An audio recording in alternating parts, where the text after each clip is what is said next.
The Denver Broncos' production at running back last season wasn't good enough, which gauges the point. Should the Broncos look in NFL free agency for a new running back? We'll dive deeper into that here on today's brand new episode, Locked On Broncos. You are Locked On Broncos, your daily Denver Broncos podcast. Part of the Locked On Podcast Network. Your team every day. What's up, Broncos Country? Welcome into a brand new episode of Locked On Broncos, your daily Denver Broncos podcast, part of the Locked On Podcast Network, your team every day. Thank you so much to everybody in Broncos Country and all the everydayers out there for making us your first listen of the day every single day. Just a reminder, you can get Locked On Broncos every single day, all year long for free on YouTube or wherever you get your podcast. Do us a favor, subscribe or follow down below so you never miss out on all the conversations surrounding your favorite team, literally throughout the NFL free agency period, NFL draft, OTAs, the dead month of June as we preview training camp, and much more. I'm Cody Roark, Broncos reporter for Mile High Sports, joined alongside, as always, by Sayre Bedinger, site expert, predominantlyorange.com. Sayre, today's episode shows we continue our NFL free agency preview, looking at potential options the Broncos could look at in this year's cycle on March 13th. Got to look at last year, though, to really gauge why we feel the way that we feel here. Denver did not get enough production out of the running back trio that they had last season between Javante Williams, Samaje Perine, and Jaleel McLaughlin, which prompts the question, should the Broncos invest in the position at free agency this year? And if so, we'll dive deeper into the options. But what stems from this conversation? Like, where do the Broncos and Sean Payton go? Because this is a big part of his offense is the run game. And to be honest with you, there wasn't a good enough aspect of that last season.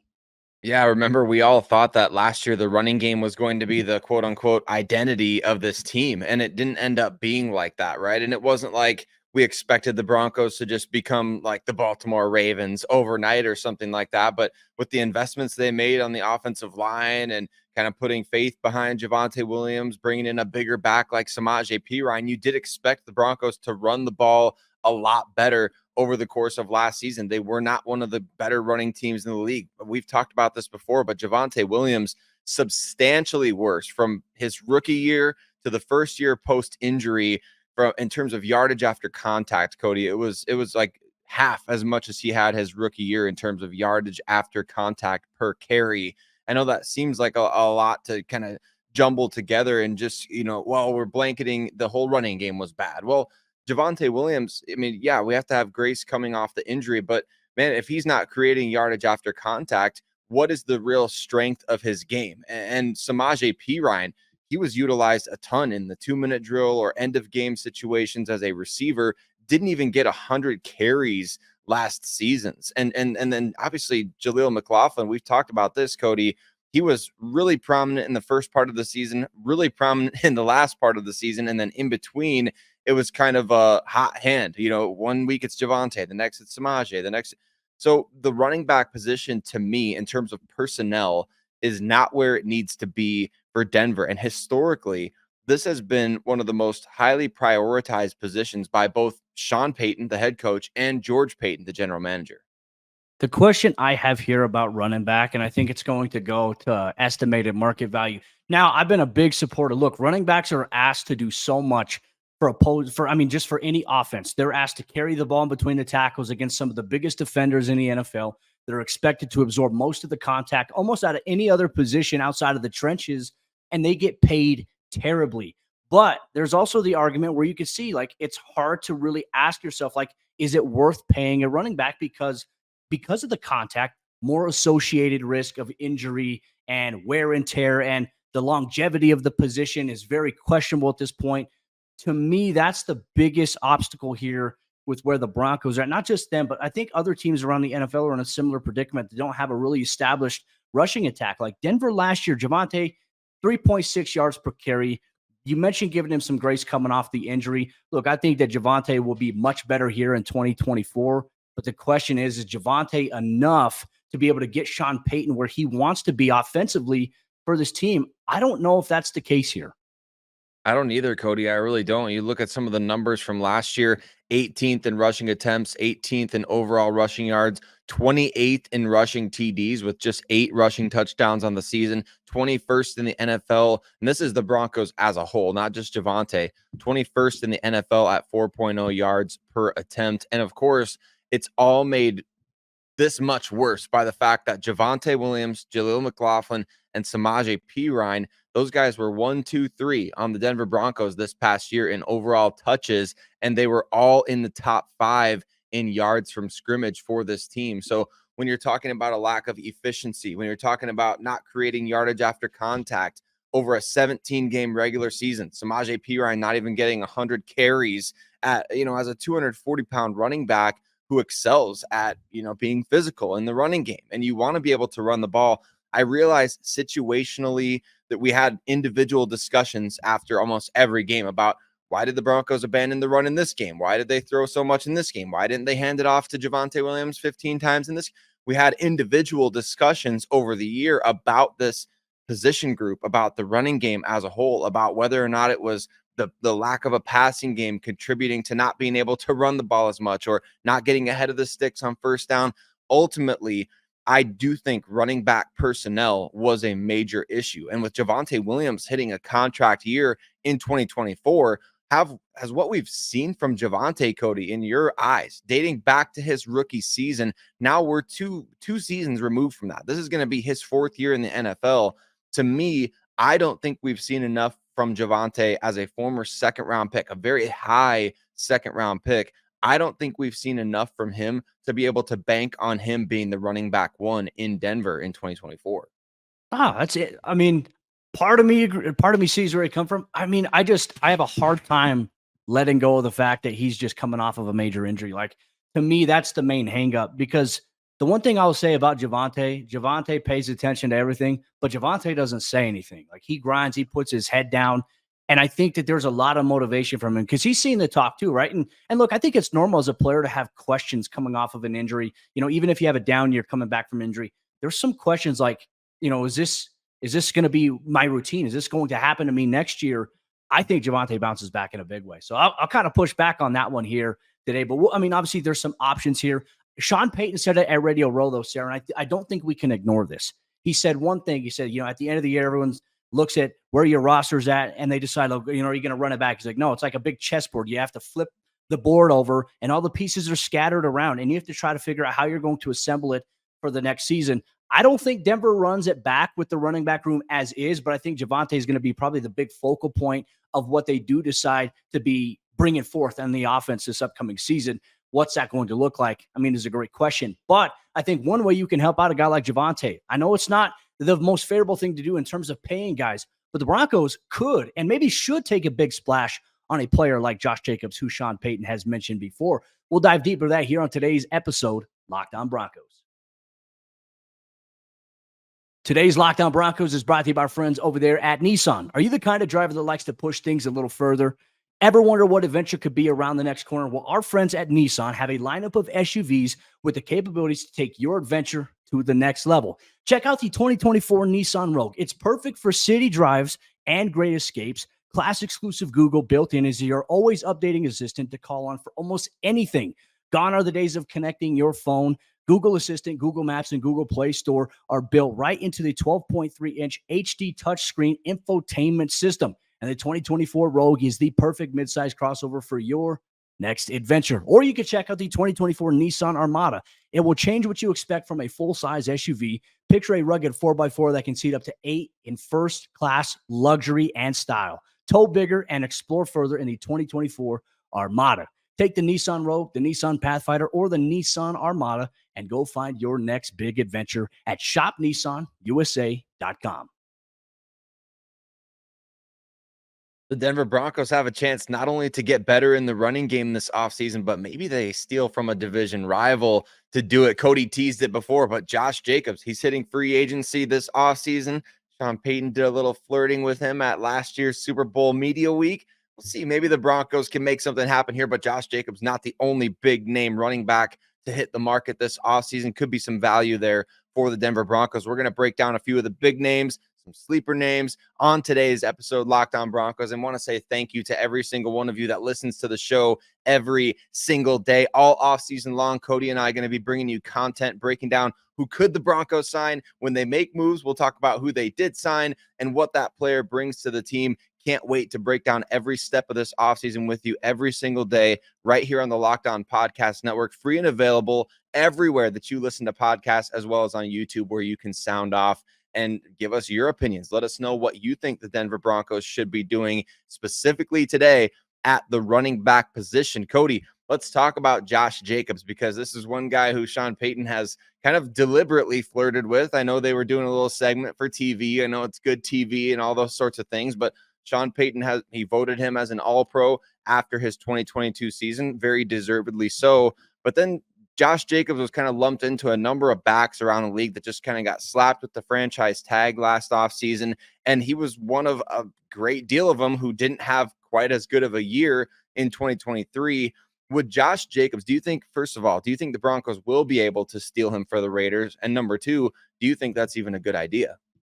I think it is. And look, I'm going to make the argument here. I'll play devil's advocate, right? I think a pairing of a Javante Williams and a Josh Jacobs, that's a two-headed attack right there. That's a two-headed monster. And you factor in Javante fully healthy, a year removed after having ACL, a year removed after playing through a full season, coming off of an injury. That right there, I think that would be exciting. But it also goes here, Sayre, to what's the cost going to look like, right? You mentioned Javante in a contract year. Josh Jacobs is a guy who's been the boogeyman for the Broncos inside the AFC West. I mean, quite frankly, against any AFC West team, Josh Jacobs has been on a tear. Now, he dealt with a little bit of an injury last year. Denver, obviously, in that first game, were able to contain him and really kind of limit his production. Unfortunately, each team only had 6 offensive possessions in that week 1 season opener here. Josh Jacobs is the type of running back that I think Sean Payton would view very highly. Now, when there were a bunch of changes that were being made, obviously Josh McDaniels, I don't feel like used Josh Jacobs the right way, how he was being used the year prior. When Antonio Pierce came in as the interim head coach, obviously there were some up and downs there for Josh Jacobs. He started going on a little bit of a tear, and then he got injured. Zamir White has emerged for them. So I think that the Raiders are going to be moving forward with Zamir White, and obviously he had a really big game against the Broncos in the season finale. To me, Josh Jacobs would be the perfect addition here for Sean Payton and the Broncos. But we even teased about it in yesterday's episode of Locked On Broncos, where we talked about, okay, the Broncos have said they're going to go in wave 2 or wave 3 of NFL free agency. Is it possible that Josh Jacobs could be there in that wave 2 area? Like, depending on where the market is right now for running backs, that is a huge question that I don't necessarily have the answer to. I'm curious for your thoughts. Yeah, let's take a look really quick just at some of the top running back contracts around the league when you take out the franchise tag numbers, right? I mean, you're talking about Christian McCaffrey, a rare breed, making over 16 million a year. Alvin Kamara, similar boat, making 15 million a year. Jonathan Taylor, his contract with the Colts last year kind of maybe complicated matters. He's getting 14 million per season on a 4-year deal, Cody, but only 19.3 million fully guaranteed. Now that's a really interesting number to consider there. Essentially makes it a 2-year deal worth that 19.3 million. And then you have guys like Nick Chubb behind at 12.2 million. So those are the only guys, other than Aaron Jones is the last one, that are making over 10 million average annual value at the running back position. Now consider the fact, I know that wide receivers, obviously, they get paid upwards of 20, 25 to 30 million, depending on the caliber of player that we're talking about.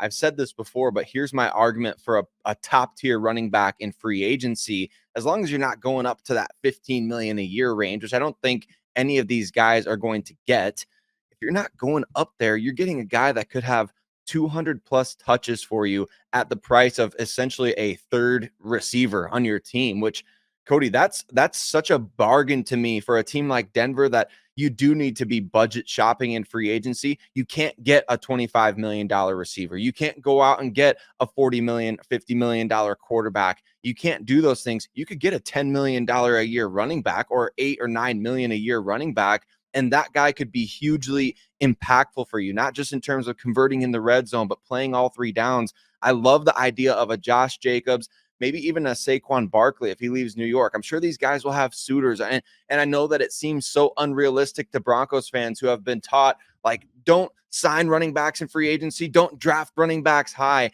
Don't do this. Don't do that. It's a luxury position to have. And it's like, is it a luxury to have a good running game? I guess I don't really know. Maybe a good running game could have helped the Broncos win 9 or 10 games last season as opposed to 8 games. So I just think, Cody, it's worth investing in these guys like Josh Jacobs, Saquon Barkley at that price, given how much they do for your offense.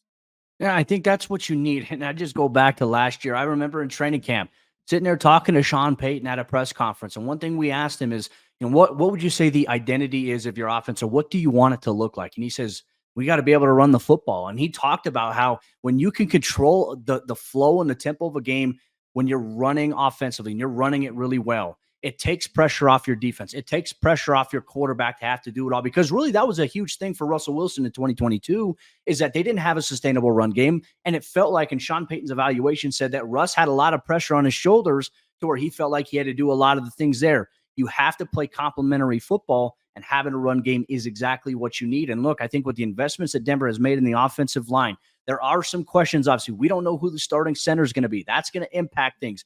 But you have one of the best guards in football right now, Quinn Miners. Ben Powers had a solid under-the-radar season considering how poorly he started in the preseason.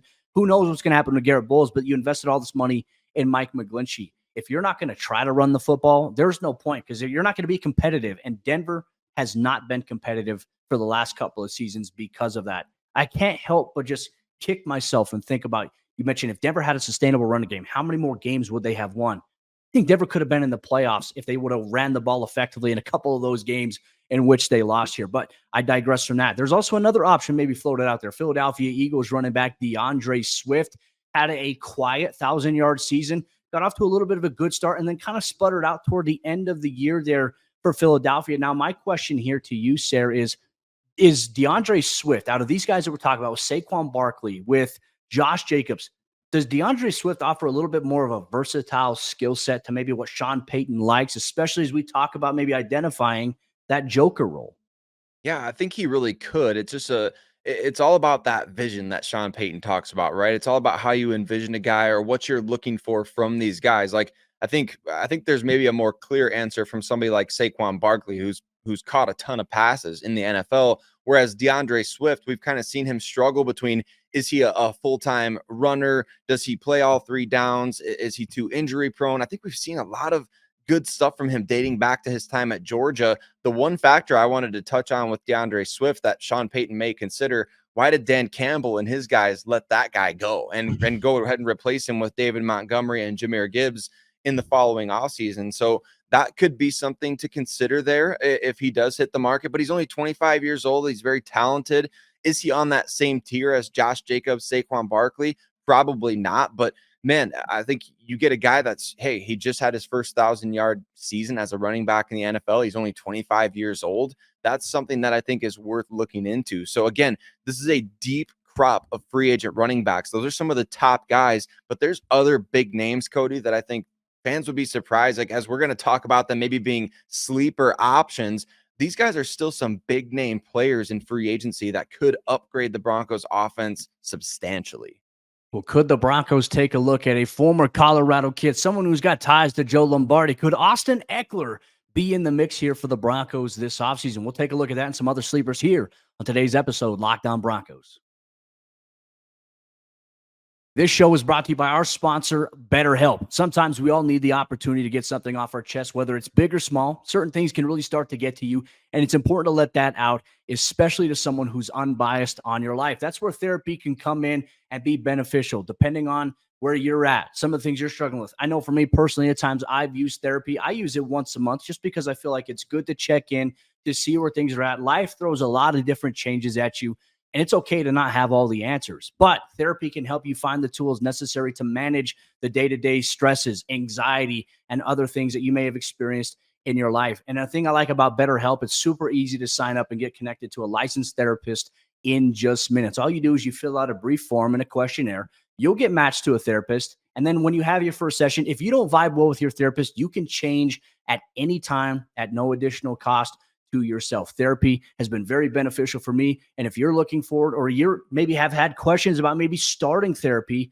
now's your chance to try it with BetterHelp. Therapy can be different for everyone, and most of us have bigger problems than our favorite sports teams. And it's important to get things off your chest every once in a while. If you're thinking of starting therapy, give BetterHelp a try. It's entirely online. It's designed to be flexible and suited to your schedule. Visit betterhelp.com/lockedon to get 10% off your first month. That's BetterHelp, HELP.com/lockedon. Could the Denver Broncos take a look at Austin Ekeler in this year's NFL free agency period, maybe getting him away from an AFC West division rival? So much will change depending on where Jim Harbaugh is at with his philosophy coming in and now running the Chargers. We're not here to talk about the Chargers. We're here to talk about maybe acquiring one of their better players and a guy who's been super productive across the NFL. Real quick, just want to say thank you so much to everybody in Broncos country for tuning in and making Locked On Broncos your first listen of the day every single day. And a special shout out to all the everydayers out there who make us part of your routine. You make the show exactly what it is. Don't forget to subscribe or follow so you never miss out on what's going on with your favorite team every single day all year long, because for the true fan, there's never an off season. Let's dive into this. Austin Ekeler, obviously the Colorado kid from Eaton, played football at a Division II in the RMAC at Western Colorado, which is in Gunnison, which is beautiful, by the way. An unbelievable talent, right? And he was also one of those players, we've talked about the Saquon Barkleys, the Josh Jacobs of, hey, like these guys are being asked to do so much. And when you look at Ekeler through the first few seasons of his career in the NFL, I mean, this is a guy that was a fantasy football player's wet dream. Like, you're always trying to get a guy like Austin Ekeler because he's going to get you in the rushing department, he's going to get you in the receiving department. He is an all-around back that, in my opinion, Sarah, when I look at his skill set, I think Sean Payton could do a lot of different things with him. He really could. And I think Joe Lombardi could speak to that, right? Because Joe Lombardi was obviously with the Los Angeles Chargers recently. And I'm pretty sure Ekeler, Cody, had 18, 19, 20 touchdowns from scrimmage with Lombardi as the offensive coordinator. So the question becomes, can you find those touches for him within your offense without compromising if you really love Jaleel McLaughlin? That's maybe the difference here with these two guys is, do you feel like Jaleel is going to be stepping in and taking on more of that quote unquote Joker role? I know we bring that up for so many different guys, but that his name has been attached to that. And Ekeler seems kind of like a similar player. I just feel like there's, even from the fact that he played for the Chargers, but it just feels like there's always got to be this Darren Sproles like guy out there to who could be the Darren Sproles for Sean Payton's offense, right? I mean, we know how well that worked in New Orleans, and we know how much Darren Sproles tortured the Denver Broncos when he was a member of the Chargers. So it kind of feels like maybe there's something there. I know people say, well, Ekeler wasn't as explosive this past year as a runner. He was nowhere near as physical between the tackles, didn't contribute as much as a receiver. But look, there was so much going on there. Obviously, the coaching changes in Los Angeles. Ekeler wasn't fully healthy. He had requested a trade earlier in the year, and the Chargers didn't grant him that request. And so those are all factors that play into why a guy might have a down season. It may not be breaking news here on the show. It may not be because the guy is just cooked as an athlete. He may be able to contribute some good football somewhere else. And so I feel like Ekeler is kind of the quintessential Sean Payton type of back. When you talk about guys like through the years, I mentioned Darren Sproles, but then you could look at, like a Reggie Bush, players like that. I'm not saying Ekeler is exactly the same as either of those guys, but in terms of catching passes, finding unique ways to create offense with a guy, Ekeler seems like somebody who could be a really nice fit in Denver. My only hesitation or hiccup on him would be just like the injury history. He's had a variety of different soft tissue injuries over the course of the last handful of years, but he's also a guy that's, I think, has recovered well, right? We want to make the reference to Wolverine blood, but Austin Ekeler has a ridiculous training regimen, takes really great care of his body. You can see he does like one finger pull-ups. This is a guy that I felt like just wasn't in a great situation in LA last year, and maybe he's going to find a resurgence in a new place. Could that be Denver? Certainly possible. But I'll maybe throw out maybe another option here that the Broncos could look at. As we all know, Sean Payton keeps an eye on almost anything and everybody that you can think of in terms of players that are set to become free agents around the NFL. He touched on it saying, hey, when the season ends, our personnel department starts putting together cut-ups of all these players, and they're looking at every position. Tony Pollard, obviously of the Dallas Cowboys. I mean, really for the Cowboys, they made the huge investment moving off of Ezekiel Elliott, really transitioning and handing the keys to the kingdom at the running back position to Pollard. Explosive, can impact in the receiving department, can impact in the rushing department. And he even took a chance too, because he got seriously injured while playing on the franchise tag, if I'm not mistaken, just a couple of years ago. So for me, I look at Pollard. He could also be another option. But I mean, Sarah, this conversation keeps circling back to one thing. And I think this is going to be where a lot of Broncos fans will probably chime in and let us know how they feel about it.